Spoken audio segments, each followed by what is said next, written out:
And what happens, moms? You have support that you don't even know of.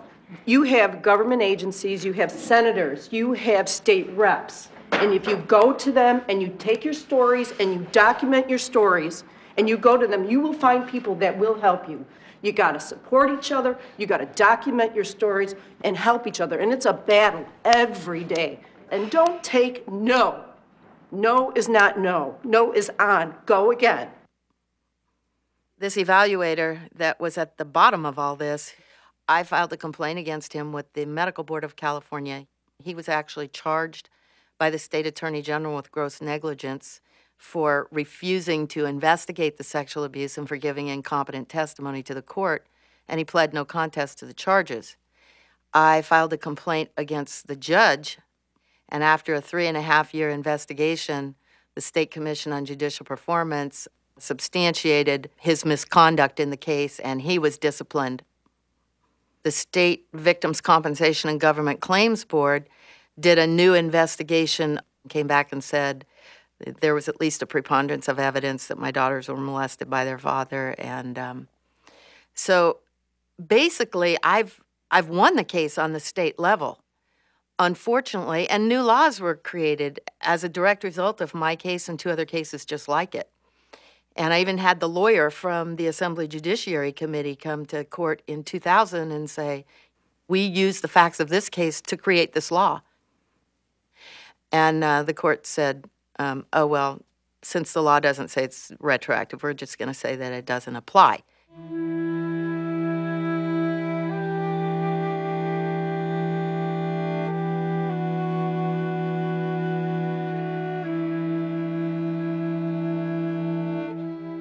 It's nothing we can do. The Judicial Committee is all hang up. It's all hold up by the power of the court system. How many complaints against these judges? Boxes and boxes and letters from all women.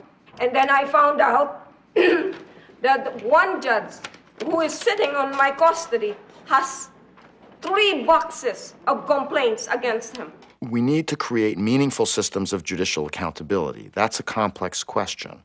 But judges who deal with family law proceedings generally have no accountability for their actions. There are very few battered mothers who are in a position to appeal. In some cases where they can appeal, we actually get very good responses from appeals courts. That's one of the bright spots in some cases. The costs of litigating a case like this are staggering, because if you are a battered mother and you lose at the trial level and you want to appeal, the cost of appeals are huge. Typically, $50,000 is low to pay for an appeal. We may need to look to jury trial for custody or some other way of making custody not up to just the particular opinion of a judge. This whole area of abuse, both adult abuse and particularly child abuse, is very fraught. It's excruciatingly painful material, and it's something that no one wants to believe. And people who work in the field struggle with burnout and what we call secondary traumatic stress, which is what happens when you are exposed to traumatic material over and over and over, and you get either numbed by it or overly reactive to it. You can't cope well with it because it's traumatizing to hear about it. So I think some of what goes on in the courts is they're hearing about it every day, and they're doing what they can to cope with that. And some of the rulings that they issue and the reactions that they have to the parties are their ways of coping. They're not good for the kids, in my view, and they're not constructive, but it's their attempt to cope with the intolerableness of this material. We have a belief as a society that when divorces happen, what's best for children is to have the most extensive possible relationship post-separation with both their mother and their father. And that's true in a typical divorce. That's not true in a divorce with a man that's a batterer or who's a sexual abuser. In a case where those children have been abused or the mom has been abused, what's really best for children is for their safety to be made the top priority and for their healing to be made the top priority. I think I'd given up. I'd thrown in the towel. All I could do was send him miscellaneous emails that I loved him. I exhausted $98,000 of every drop of money, my brother, my sister, my mother, and anything that we had into lawyers to protect them. The next thing I know is a year had gone by, and I think I went into more of a vegetated state. Go to work, come home, go to work. I was out in California on a vacation, and I knew that this was now or never, because no one was going to help me. Only I could help myself. I was leaving my grandparents' house, saying that I was going to return a video game that I borrowed of my friends.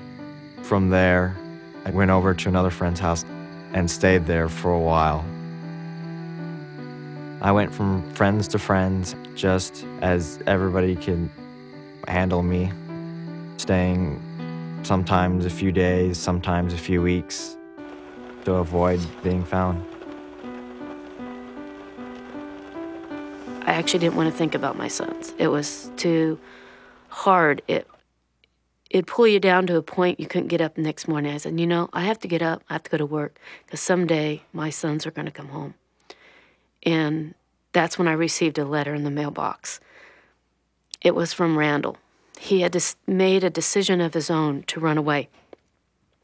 But my first expression was, oh, my Lord, he's run away, he's out on the streets. But in this letter, he stated that he was with a very good Christian family, and he was safe. After about a year and a half, my court-appointed attorney was assigned as a judge to family court. With this, I saw an opening, and I started looking for my own attorney.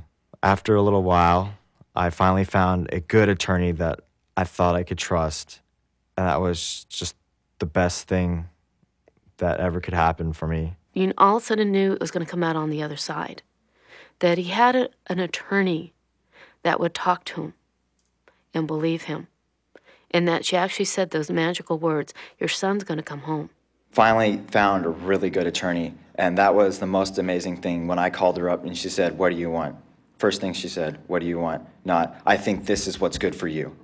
I was like, I was stunned. I didn't know what to say. I was like, okay, this is not normal. So I told her, this is what I want. And you can tell him I will not come out of hiding until these things are done. And it was amazing how fast that she got things done. She was up there, up at the court, filing stuff in the judge's face, saying, this kid is not coming home until this happens. And finally, they caved. We need to drop the best interests of the child standard for custody determinations. It's not a good standard because you can hardly ever find two people in the country who will agree about what the best interests of the child are. So the use of the best interests of the child standard is actually turning family law proceedings over to prejudice. I always, when I was a juvenile court judge, I would have the child in chambers.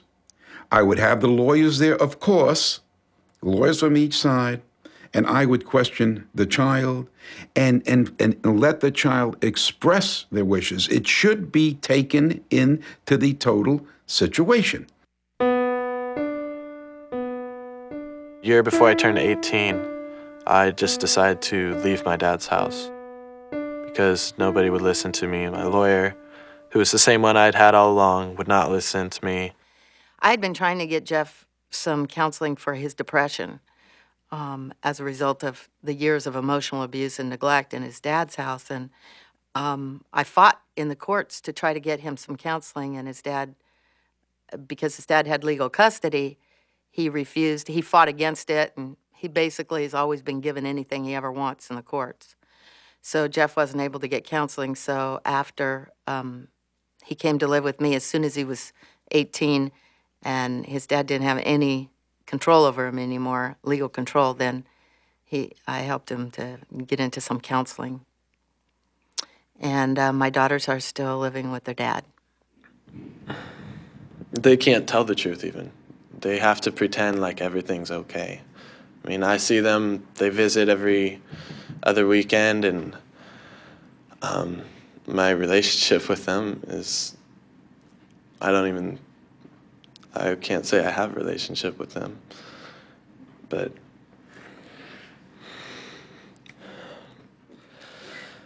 But now I'm still in the battle, only for my sisters. I know they don't appreciate what I'm doing. They are not happy with me being here right now. But someday they'll understand that this is the only way they can leave. Sarah has been court-ordered to return to her dad. She has decided not to do that. She's staying at an undisclosed place. She is going to her high school. Her dad has spoken to the principal, and the principal has decided to protect Sarah against him, seeing his outbursts and rages in the principal's office, and she's not allowed to live with me. I don't think he loves me. I don't think my dad loves me.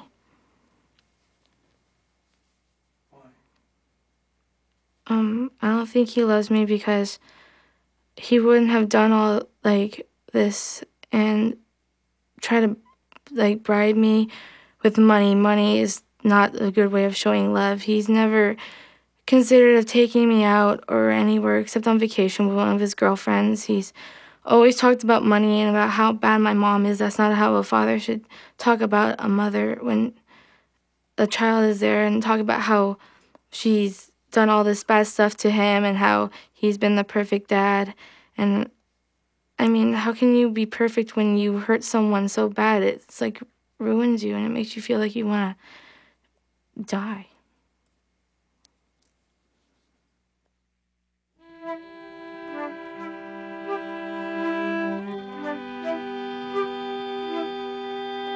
I think that your children are your greatest allies. If you talk to them and you reach out to them, they'll be more than willing to fight for you. I don't have to be connected to my mother, I don't have to talk to my mother, but I know as long as she's alive and there's a breath in her body, she'll be fighting for me, and I want to reciprocate that for her. And I think that if you get your children involved, it'll be a lot easier for both of you because you'll have each other for support and you'll have each other as allies in a fight to get something you both want.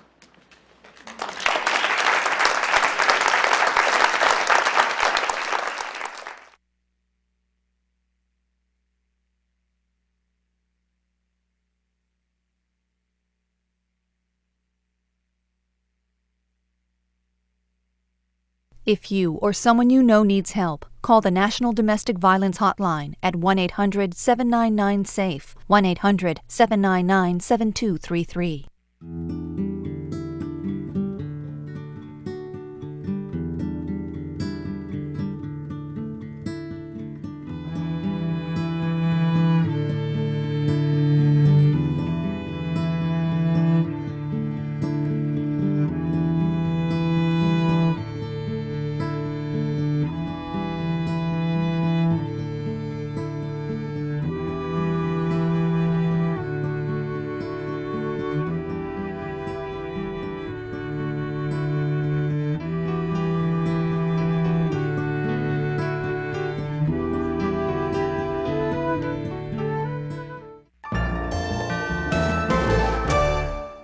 A third of the women in the U.S. will be victims of domestic violence. It will have devastating effects on their children. The Mary Kay Ash Charitable Foundation is proud to underwrite this program. We are PBS.